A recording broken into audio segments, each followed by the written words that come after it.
Taylor with us, as well as former Deputy Assistant Secretary of State and the Vice President of Global Policy and Public Affairs for the National Peace Corps Association, Joel Rubin. Okay, I think what's noteworthy about the speech is what he did not say, right? Absolutely. Far more notable for what it didn't say. So no official declaration of war, no mass mobilization, which was maybe unsurprising given the really significant political and economic costs that would have had. But also no sense of victory, no sense of progress. I think that's what I found most surprising is he didn't talk about Mariupol or Kherson or try to spin this as, progress for Russia in the east and the south. And then no nuclear saber rattling. And finally, there was no, as we heard Matthew Chance say, though, no sense of when this war would end. I didn't take from this speech someone who was ready to back down. And so in that sense, I think we're still looking at a situation that's going to grind on for a very long time. Yeah, what was the takeaway for you? Yeah, Brianna, this was a defensive speech, without a doubt. This is Vladimir Putin trying to justify again and again why he illegally invaded Ukraine. And if anything, this is a victory day for Ukraine. This is a strategic failure for Russia right now. It's clear that Russia is suffering economically at home.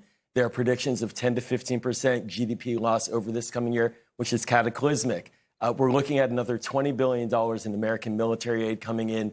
NATO's unified, potentially expanding. There's going to be a summit in late June in Madrid, which is going to highlight those shared values that NATO and the West and Ukraine have. So this is a major loss for Vladimir Putin on the world stage. This was a nothing burger. Basically, his speech just fell flat, and it demonstrates that he really has no vision for what he's trying to do any longer with Ukraine. Is he worried about his position in Russia? When I think about what everyday Russians are going through economically, the burden that they're bearing where their sons are dying in this war, does he worry that that affects his security as a leader? I mean, I would imagine that he would have to worry, right? I mean, again, he linked, I think, his hate to the war in Ukraine. He has framed this as existential, not just for Russia, but for himself. And so any kind of sense of defeat, a clear, humiliating defeat for Putin would, I think, be extremely destabilizing. But I think that's why we saw him in this speech. It was my sense that he was trying to tamp down expectations. He wasn't calling on Russians to make great sacrifices like they did in World War II. It was very kind of muted. And in that sense, I think that the expectation shaping was key. And what we can glean from that as well is he may not have the political space inside Russia to do more. There may not be enough bandwidth, quite frankly, for Vladimir Putin to pull more assets into the fight, to draft Russians, to tell the oligarchs to continue to hold tight.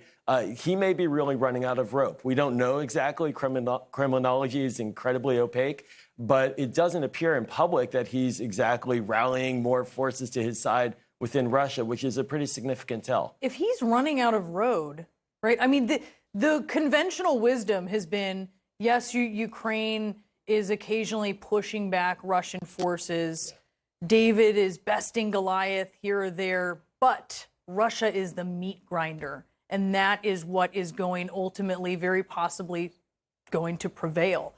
But if he doesn't have that will inside, Andrea, does that challenge that conventional wisdom? Well, I think what it challenges is also a segment within the Russian public who is calling for more outright victory in Ukraine, right? So this is a balancing act for him in the sense that there are a lot of people domestically who I think don't support the war. But we see increasingly vocal calls for outright victory in Ukraine, maximalist goals, and he's going to have to balance those two things. I think the important thing to note, too, coming out of this speech, though, is just because he didn't mobilize forces today doesn't mean that he won't at a later date. So that's still something he can pull on if he feels that he is faltering and that he needs that replenishment in order to sustain Russia's efforts in Ukraine. That we shouldn't rule that out. Don't rule it out. I also wonder, especially looking at the historical context of this day, Joel, this is about, I mean, when you look at the Russian sacrifice or when you look at the Soviet sacrifice, right, in World War II, you're talking about so many millions of deaths. And in a way, Russia has this pride of that, the sacrifice that was made. They don't forget that, but they take pride in the strength that they exhibited and, that they push back the Nazis. They take pride in that. I wonder, though, if that transfers to what's going on in Ukraine. Does that pride, does that will still exist when it comes to what we're seeing in Ukraine, or is this a whole different ball of wax? Well, so do the Ukrainians. They also take pride in this, as we saw President Zelensky, who's Jewish, takes pride in the fact that Ukraine was part of the Soviet Union that defeated the Nazis.